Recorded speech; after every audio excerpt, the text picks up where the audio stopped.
Assalamualaikum warahmatullahi wabarakatuh. Perkenalkan, nama saya Lutfi Kamila dari kelas R6C dengan nomor pokok mahasiswa 202021500183. Dengan adanya kesempatan kali ini, izinkan saya untuk menjelaskan materi akhlak dan etika mengenai yang pertama ada pengertian akhlak dan keutamaannya. Yang kedua, adab atau etika belajar dalam Islam. Yang ketiga, etika beragama, berbangsa, dan bernegara dalam Islam. Yang keempat, pengertian musyawarah. Dan yang kelima, etika demokrasi dalam Islam. Yang pertama itu ada pengertian dari akhlak. Akhlak dapat diartikan sebagai tingkah laku manusia yang dilakukan dengan sengaja, diawali dari proses latihan yang menjadi kebiasaan, bersumber dari dorongan jiwa untuk melakukan perbuatan dengan mudah, tanpa melalui proses pemikiran, pertimbangan, atau penelitian. Akhlak menuntun manusia kepada nilai-nilai kemuliaan dan kedamaian, serta saling menghargai satu sama lain. Kehidupan muslim yang baik adalah yang dapat menyempurnakan akhlaknya sesuai dengan apa yang dicontohkan Nabi Muhammad SAW sebagai sumber suri tauladan kehidupan. Akhlak sangat penting untuk kehidupan setiap muslim, baik secara pribadi maupun masyarakat, karena dengan akhlak seseorang dapat menyempurnakan kepribadiannya. Maka dari itu, setiap aspek ajaran Islam berorientasi pada pembinaan dan pembentukan akhlak yang mulia atau karimah. Lalu ada keutamaan akhlak. Keutamaan akhlak meliputi yang pertama ada seseorang yang memiliki akhlakul mahmudah atau karimah mendapatkan jaminan dari Rasulullah SAW akan mendapatkan sebuah rumah di surga. Yang kedua, di akhirat kelak, seorang muslim yang pada masa hidupnya memiliki akhlakul mahmudah akan mendapatkan kedudukan yang tinggi karena akhlak dan budi pekerti yang ia miliki.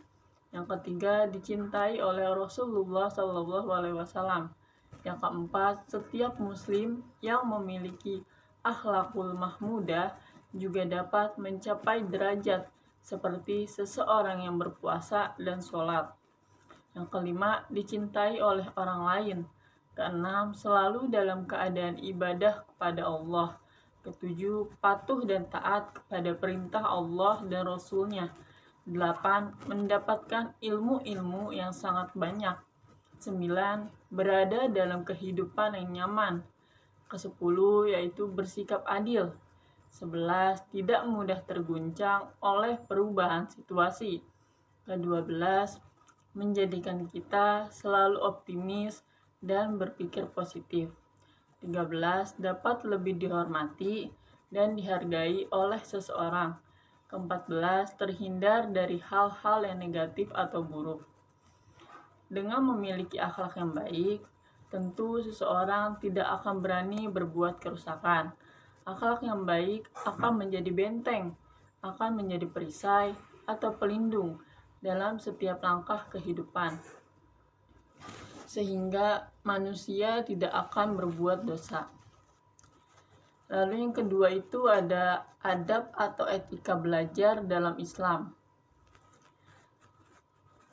Etika belajar mengajar merupakan sikap mencari keridhaan Allah, membantu manusia dalam mengambil sebuah tindakan mana dan apa yang harus dilakukan dan apa yang hendaknya dijauhi. Kepintaran seseorang tidak akan ada harganya apabila tidak mempunyai adab atau etika. Ilmu akan menjadi berbahaya bagi dirinya dan orang lain apabila tidak dihiasi dan dibarengi dengan akhlak. Adab atau etika belajar dalam Islam meliputi yang pertama itu ada Dalam belajar, seorang muslim sebaiknya berniat untuk mendapatkan keridhaan Allah Subhanahu wa taala. Kedua, setelah berniat karena Allah Subhanahu wa taala, seorang muslim harus bersungguh-sungguh dalam menuntut ilmu. Usaha terbaik atau ihsan akan memberikan hasil yang baik pula. Yang ketiga, dalam belajar, seorang muslim sebaiknya selalu dimulai dengan berdoa agar terhindar dari rasa malas dan kesulitan dalam menuntut ilmu. Yang keempat, seorang muslim harus berprasangka baik atas ketetapan Allah Subhanahu wa taala. Meskipun hasil dan proses belajar yang telah dilakukan tidak sesuai dengan yang diharapkan. Yang kelima, jangan ragu bertanya.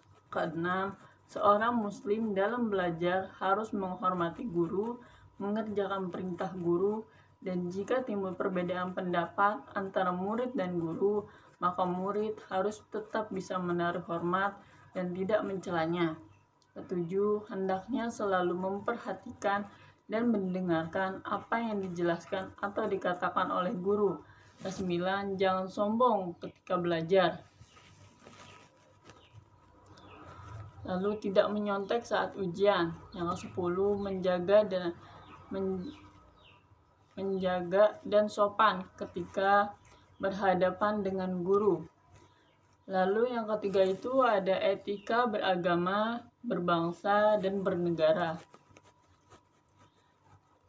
Etika kehidupan berbangsa merupakan rumusan yang bersumber dari ajaran agama, khususnya yang bersifat universal dan nilai-nilai luhur budaya bangsa yang tercermin dalam Pancasila sebagai acuan dasar dalam berpikir, bersikap, dan bertingkah laku dalam kehidupan berbangsa dan bernegara.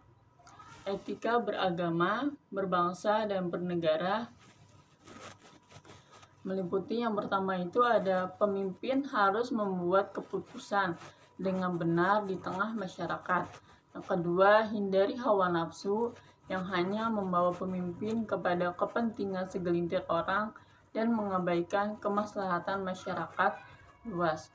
Kepemimpinan akan dipertanggungjawabkan di kehidupan dunia sekaligus akhirat. Masyarakat akan menilai apakah kepemimpinan berjalan dengan baik atau tidak. Allah juga akan mengganjar kepemimpinan baik dengan pahala atau bahkan siksaan. 3. Patuh kepada pemimpin atau ulul amr. Meskipun pemimpin itu adalah seorang budak buruk rupa, masyarakat wajib menaatinya selama apa yang diperintahkan adalah kebaikan. Keempat, menegakkan keadilan dan kebenaran. Kelima, menegakkan nilai-nilai kemanusiaan. Yang keenam, mewujudkan kemaslahatan umat. Etika berbangsa dan bernegara sangat diperlukan dalam kehidupan manusia, karena tanpa etika tersebut, maka kehidupan berbangsa dan bernegara tidak akan berjalan dengan tentram, damai, dan rukun. Lalu yang keempat, ada pengertian dari musyawarah. Musyawarah adalah mengambil dan mengeluarkan pendapat yang terbaik dengan memperhadapkan satu pendapat dengan pendapat yang lain. Bermusyawarah adalah anjuran Al-Quran dalam segala waktu dan berbagai persoalan yang belum ditemukan masalahnya, berdasarkan petunjuk Allah di dalamnya. Jadi, musyawarah adalah suatu upaya bersama dengan sikap rendah hati untuk memecahkan persoalan atau mencari jalan keluar guna mengambil keputusan bersama dalam penyelesaian atau pemecahan masalah yang menyangkut urusan keduniawian. Musyawarah mewajibkan mengambil pendapat semua tanpa membedakan antara mayoritas dan minoritas. Kemudian mengambil pendapat yang terkuat dari segi argumentasi setelah dibandingkan antara kedua pendapat, bukan mengambil suara terbanyak. Musyawarah menyatukan perbedaan pendapat, menumbuhkan rasa menumbuhkan rasa kebersamaan, melatih mengemukakan pendapat, hingga menyimpulkan kebenaran.